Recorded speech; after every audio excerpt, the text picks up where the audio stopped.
कथम पुराणम नारादितो ये पुरुष पुराण उत्तम मुखई देव धरा मराणाम तेषाम वृथा जन्मगतम नराणाम। कहते हैं जिसने जीवन में भागवत की कथा क्या मतलब क्या है? लोग कहते हैं ना भागवत कथा हो रही है, सब क्या कथा होती भागवत कथा का मतलब क्या है? वास्तव में है क्या? भागवत किसी देवता की कथा नहीं, भागवत कहते हैं भक्तों को। जिस ग्रंथ में, जिस पुराण में भक्तों का चरित्र हो, किस भक्त ने क्या क्या किया, किस प्रकार से भक्ति की, तब उन पर भगवती परम्बा ने अनुग्रह किया।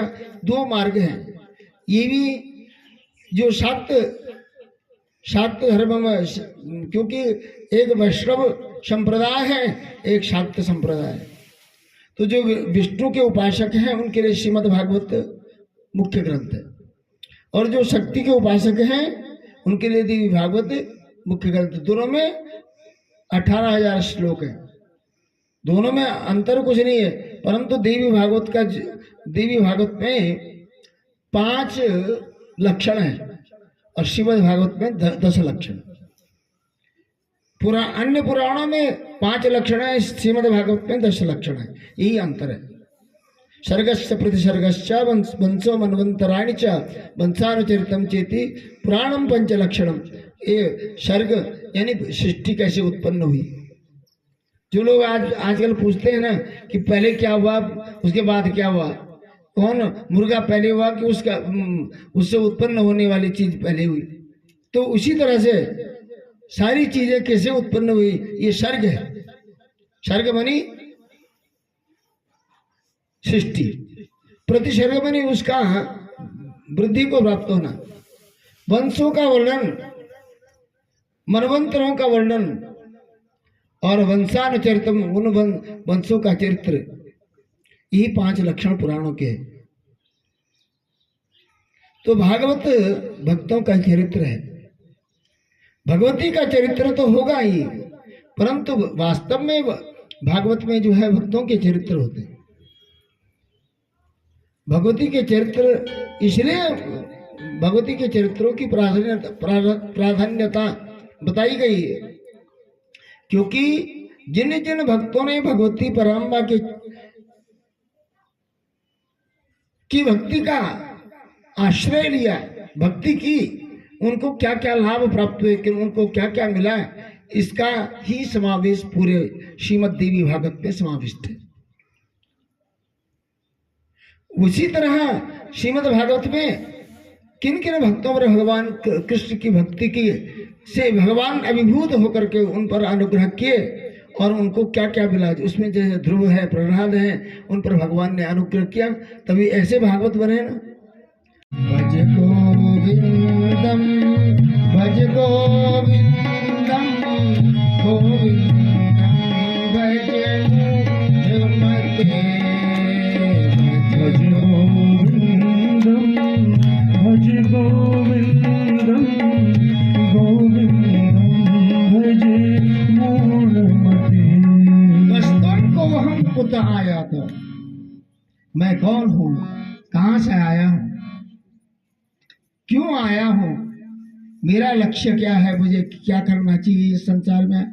वास्तव में अगर हम चिंतन करें, हम सोचें वास्तव में हमारे इस संसार में आने का क्या लक्ष्य है, किसी को पता नहीं है। जो मैं भग भी रहा हूं, मुझे भी स्वयं पता नहीं है कि वास्तव में हमारा लक्ष्य है क्या, क्योंकि सब इस संसार में बिना लक्ष्य के ही आए हैं। बिना लक्ष्य, किसी को लक्ष्य प्राप्त करना हो तो भगवान की कृपा की प्राप्ति करना आवश्यक है। भगवान जब कृपालु होते हैं, भगवान जब दयालु होते हैं, परम्बा जब कृपा करती है, तभी लक्ष्य की प्राप्ति होती है। तो इसलिए कस्तुम को हम कुत आयाता कामे जननी को में ताता।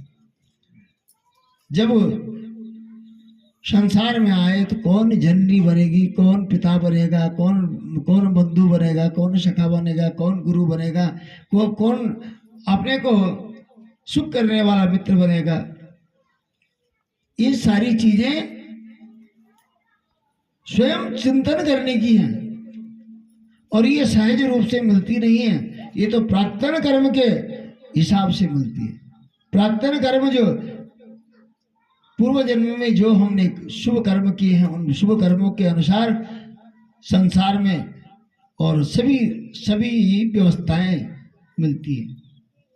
अगर हमने अच्छा कर्म किया तो सब कुछ अच्छा मिलेगा, हमने अच्छा कर्म नहीं किया तो सब कुछ हमारे कर्म के अनुरूप मिलेगा।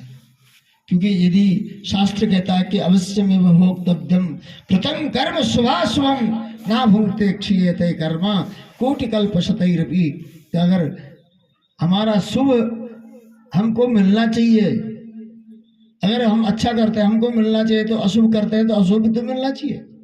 इसलिए लोग करते क्या हैं, पुण्यस्य फलम इच्छन्ति पुण्यम नेच्छन्ति मानवा।